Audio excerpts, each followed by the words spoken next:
Akenshi abantu bibaza byinshi ku byerekeranye n'aba bantu 144. Ese inkomoko yabo ni iyihe? Ese bazaba baraturutse he? Ese ni itsinda ry'abantu bibumbiye hamwe cyangwa se ni abari mu gihugu kimwe? Oya, si itsinda ry'abantu bari mu gihugu kimwe cyangwa bari mu itsinda runaka, ahubwo aba bantu bakomoka he?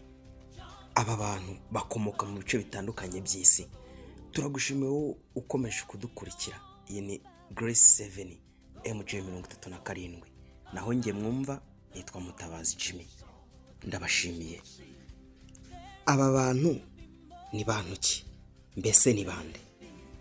Aba bantu ni imbata z'Imana. Ibyahishuwe 7:3.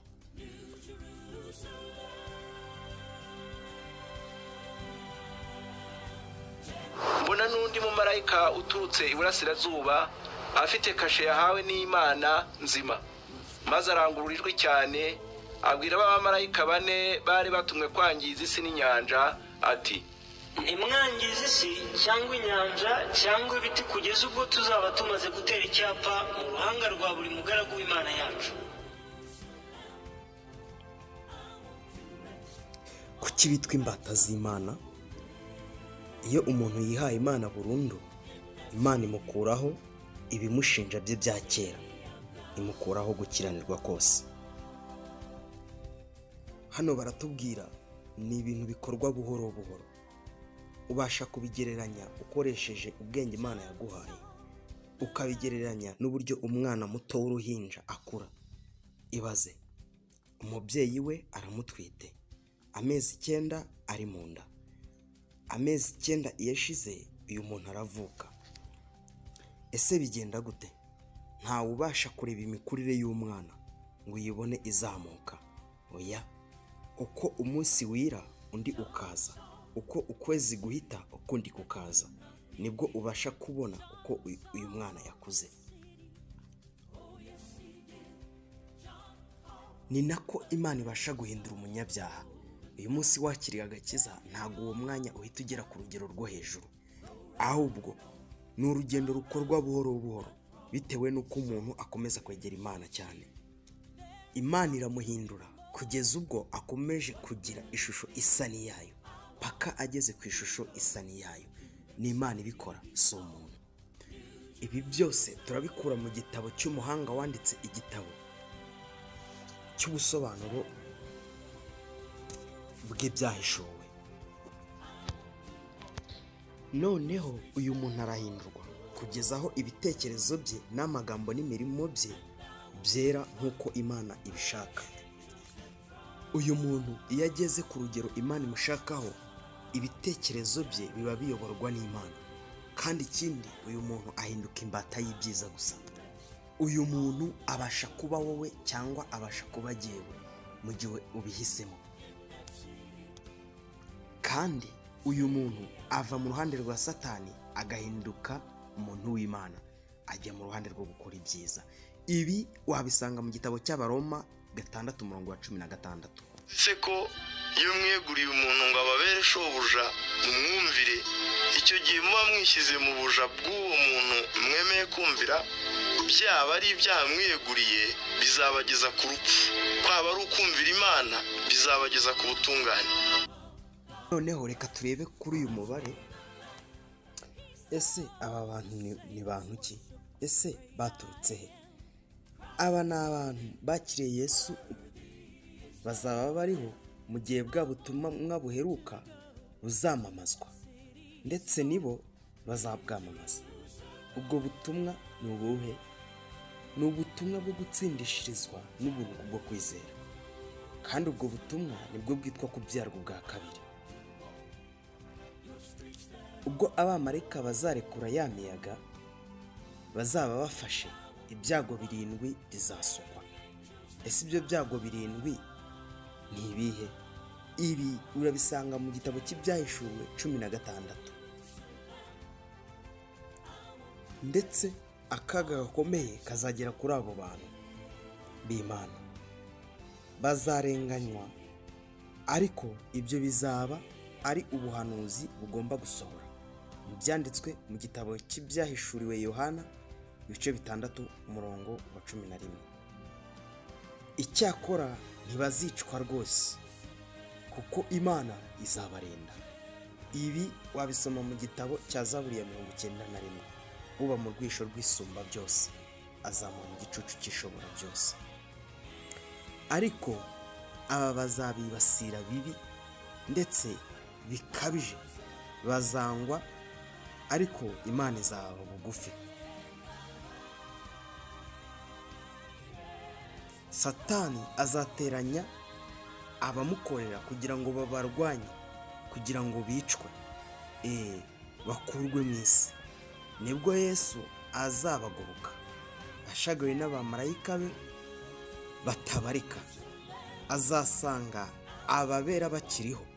Wibuke ko turi kuri uyu mubare 144,000 bazajya mu ijuru badapfuye.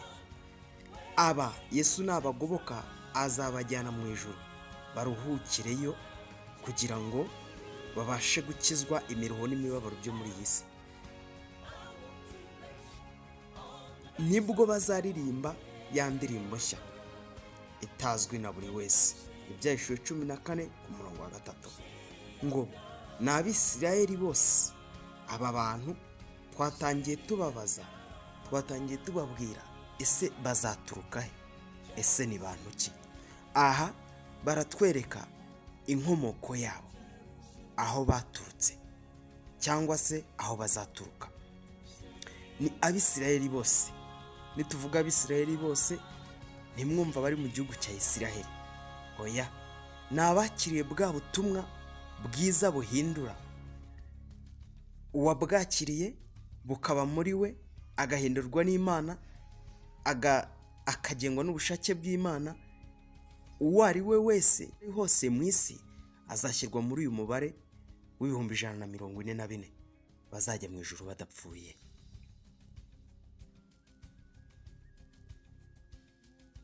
Ubwoko bw'Abisirayeli bugereranya itorero ry'ukuri guhindura. Abo bantu 144,000 bazaba Abisirayeli kubera ko bazaba bamaze kuva mu madini yayobye, bose bagashyirwa mu itorero ry'ukuri. Uko imiryango y'Abisirayeli yose itondaguye mu byahishuwe 7 umurongo wa 5 kugeza ku wa 8. Reka tubyumve. Umuryango wa Rubeni abagishyizweho ni 12,000. Umuryango wa Gadi ni 12,000. Umuryango wa Asheri ni 12,000. Umuryango wa Nefutali ni 12,000. Umuryango wa Manase ni 12,000. Umuryango wa Simeyoni ni 12,000. Umuryango wa Levi ni 12,000. Umuryango wa Isakari ni 12,000.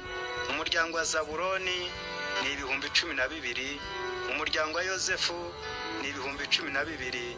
No mu muryango wa Benyamini abagishyizweho ni 12,000.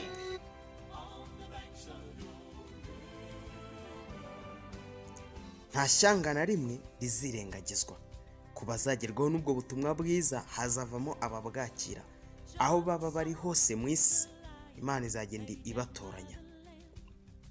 Aba bantu 144,000 twibwira ko ari umubare wa gihanuzi muri Bibiliya, ariko 12 ni umubare werekana ibifite isano n'ubwami bw'Imana.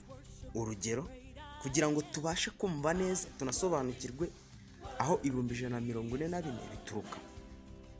Urugero rwa mbere, imiryango 12 y'Abisirayeli mu isezerano rya kera bazaragwa ubwami.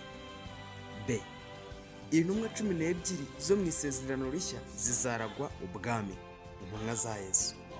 C, amarembo 12 y'ururembo rwera rw'i Yerusalemu nshya, Ibyahishuwe 12:21. D, imfatiro zarwo ni 12. Uyu mubare wa 12 urimo uragaruka cyane, ariko nabo batubwiye ngo ni umubare urimo uragarukwaho cyane. Kuki uri kugarukwaho cyane? nawo ni umubare ugaragaza ukuzura kw'Imana. Uburebure bw'ikijyaruguru cy'inkike zarwo ni mikono 120. Aha bafashe 12 bakuba n'10 kugira ngo babashe kubona iriya mibare. Umuzenguruko warwo ni stadiyo 12,000. Aha bafashe 12 bakuba n'igihumbi. Mu byahishuwe 21:16.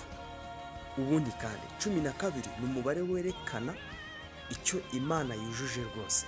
Urugero, umwaka ugirwa n'amezi 12. Umunsi ugirwa n'amasaha 24. Ariko mwibuke ko amanywa agira amasaha 12 ndetse n'ijoro rikagira amasaha 12. Ibi byose hamwe bihura n'amasaha 24. Nuko rero twerekeje uwo mubare kuri aba bantu 144,000 ni abazajya mu ijuru badapfuye. Utwibutsa ko bazaba ari abantu bujujwe n'Imana, banogejwe nayo rwose, bashyitse. Byongeye kandi bazaba bakwiriye ubwami bw'Imana bidashidikanywaho, kuko ari nta n'umwe wo mu ijuru uzaba afite agatima ko kwibwira ko Imana ishaka kubabera ibanyaze Satani. Oya, nuko bagereranya n'umubare ushyitse rwose, ugaragaza kandi ko bakwiriye kujya mu bwami bidashidikanywaho. Aha ubasha gufata 12 ugakubona 12 ukongerwa kuba n'igihumbi. Birahura neza neza n'ibihumbi 144, wa mubare w'abazajya mu ijuru badapfuye.